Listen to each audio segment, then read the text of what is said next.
In this video, I'm going to be talking about appropriation in cinema and what our job is as an audience. In recent years, the topic of appropriation has sparked controversy in the media. Appropriation is the act of taking or borrowing elements from another culture, genre, or film and using them to make something new. This can be with intentions varying from homage and tribute to exploitation and plagiarism. There are different variations and types of appropriation we see in film, the most popular being cultural appropriation. As an example, take the actress who played Major Kusanji in Ghost in the Shell. She was a white woman depicting an incredibly Japanese person. Stories like these are constantly being brought to light, but the true question is, what do we do with this information? What is our job as an audience, or just as moral people in general?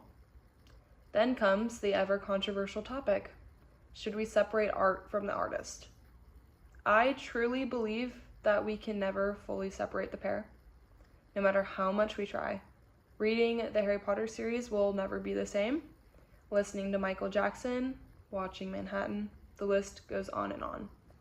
But one thing will always stay the same, that artist's influence of power.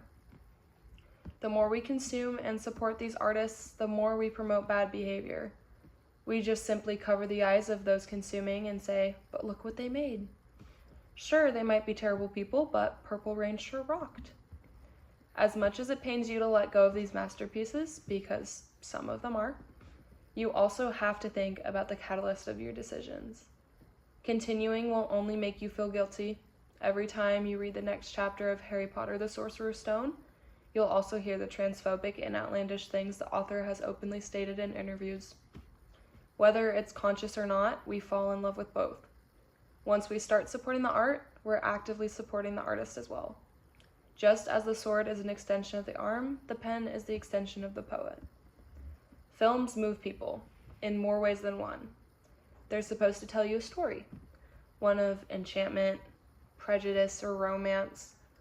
Furthermore, they use these stories to teach you lessons.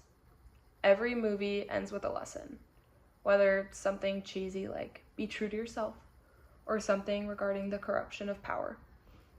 But how could we ever begin to ingest these lessons when the one promoting isn't practicing what they preach? Writers are a symbol of their product. They're not just the face of the work, they're the voice of it. Everything an artist says can be tied to the art, and it should be. You could break the cycle, walk away. There's plenty of art in the world that isn't made by these kinds of people. Sure, you might have to dig to find it, but I promise that you'll feel better after having to dig a while instead of settling for things on the surface. On the other side of the coin, there are people who believe the opposite, that art and the individuals who create it should be treated as separate.